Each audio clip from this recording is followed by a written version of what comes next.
welcome back to my channel, or welcome if it's your first time here. I'm Lindsay, and if you can see by the title, what words? I am doing my monthly reading wrap up for March. I only have 4 books this month, which isn't bad. It isn't bad. They are bigger books, so I'm just gonna jump into it. So if you watch my January reading wrap up, I talked about the first 2 books in the Red Queen series that are right behind me, and I did start reading the next 2 in February. Things just happened in my life that I'm not going to get into that kind of took a precedence over reading, so I ended up finishing these up in March. That's just that little explanation there that I felt was needed for some reason, but I read King's Cage and War Storm. And I will give you my spoiler-free reviews. That's what I'm here for. As I said in the January reading wrap-up, this series, it's not perfect, it has its flaws, but for me personally, I thought it was very interesting. It had very interesting politics with kind of commentary on capitalism and classism and racism and monarchy and eugenics. So it does cover, it's a very much a rise up against oppression type story, and I do think the way it was done was pretty interesting. I, however, will say that by the last book, I was losing interest a little bit, but I think that was more of a personal thing than anything, because there are still parts that I liked, and it did remind me of other kind of dystopian fantasy series like Hunger Games and Divergent and even Star Wars and A Bug's Life. Is it called It's a Bug's Life? A Bug's Life, It's a Bug's Life. I'm being dead serious. It did remind me of that at one point. But that being said, finding a modern fantasy book that doesn't have elements that are inspired by other fantasy books is going to be difficult. It still had originality to it. Also, in King's Cage, in the 3rd book, it starts changing point of views, which was a bit jarring to have the first and second book be completely one point of view, and then to suddenly start changing to, I think, 3 point of views in that book, and then I think 3 point of views in the second book, if I'm remembering correctly. I did kind of get over it in the second book, at least, because I liked Evangeline and Cameron. I think they were very interesting characters. In the 3rd book, I didn't mind the introduction of Iris. I didn't hate it. It just wasn't my favorite thing. Also, there's a big tone shift in the 2nd book. It's very kind of melancholic and darker through most of it, and it is because of events that happen that kind of make it take this turn, but it gets a little silly, and I didn't mind it so much as that it was just a complete 180 from where we were at, and sometimes a little too silly, like this guy who can wield lightning being from the Floridian Islands, and I was like, for those who may not know, Florida is the lightning capital of America, I think. So I was like, it was the swampy island called the Floridian Islands that kind of, like, it's silly, but just because the rest of the book is so serious, and then that's not the only silly part. It just gets way more silly and then it gets serious again. So, big tonal shift, which is fine. Movies, books, they all have tonal shifts like that. It just was unexpected. For me personally, I thought it got a little too silly. I love silly, but something about that was just like, maybe because it was specifically the Floridian Islands, and that's, for me, just...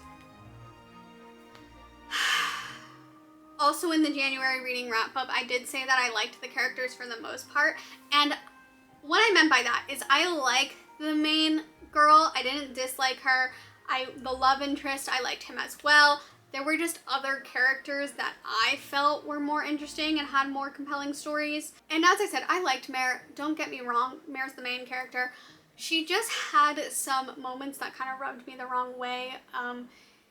She had some I'm not like other girl moments, and it seemed like she just meant that she had other priorities. However, it came off in a very condescending way towards other girls, and that, like I said, rubbed me the wrong way, because there's nothing wrong with other girls or being like other girls.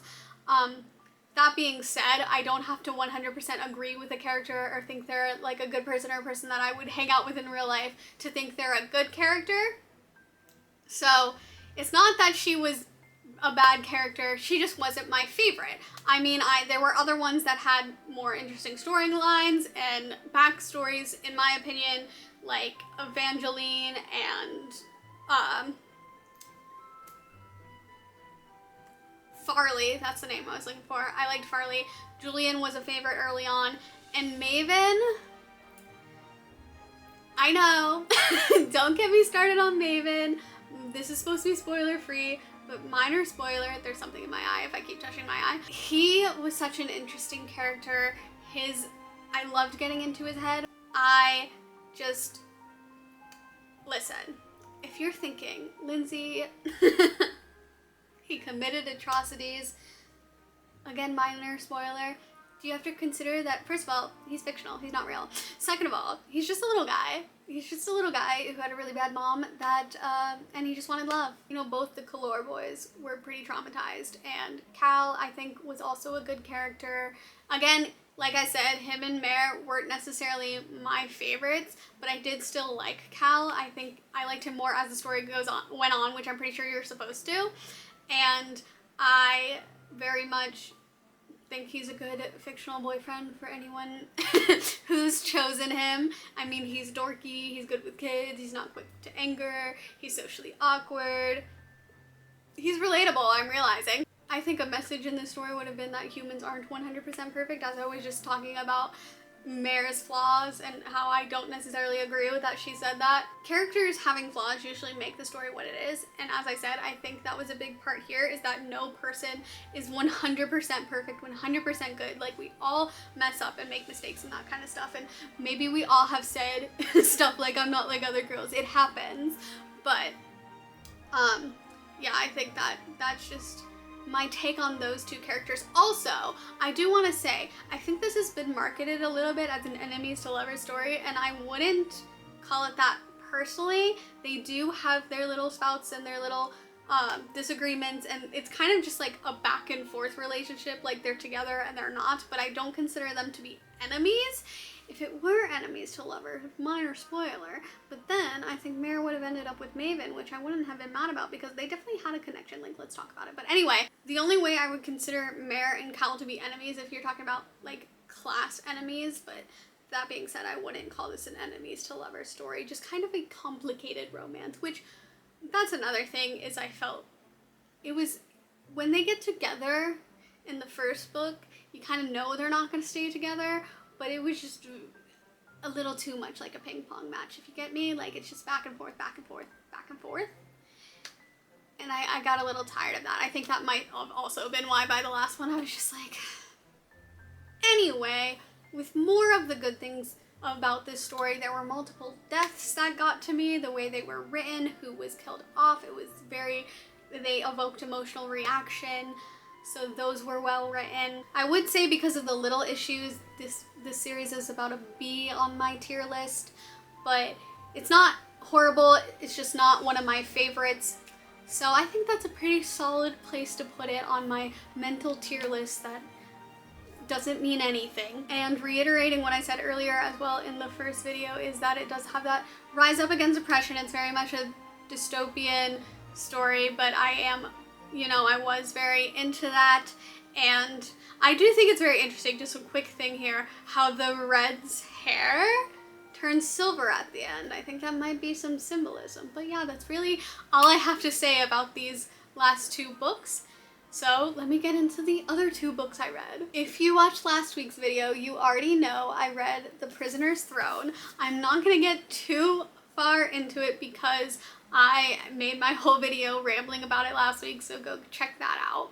I also have another video talking about The Folk of the Air, so there's lots to say about that. But what I will say, the return of Cardan and Jude, the new conflict in Elfheim, Oak's eternal strife, like this story. I didn't know it was Oak's point of view going into it, as the last one was Ren's point of view, and all of Ren's struggles that we get into this story. It was so good. I very much welcomed that new perspective. But if you want a more in-depth review other than these things, just these things, then go watch my video from last week. That video is not spoiler free though. Just gonna say I go in depth. And the final book is Murtagh by Christopher Paolini. So this is a spin-off or just kind of continuation of the inheritance cycle. I am also not going to go too in-depth about this because in 2 weeks I have a video where I go in more in-depth about this book specifically. However, it's a cute dragon fantasy with, you know, those very Tolkien fantasy vibes. If you've read the inheritance cycle, you also know there's definitely Star Wars elements in it as well. And it doesn't have a lot of romance if you're looking for that. It is just a fantasy adventure book. As I've already said, it's kind of a spin-off slash continuation of the inheritance cycle books.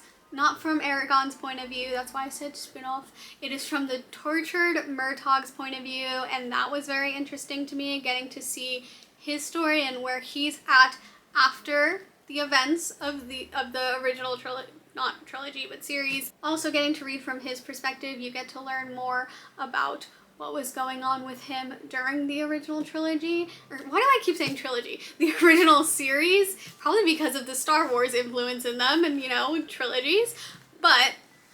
And the ways in which what he experienced affected him.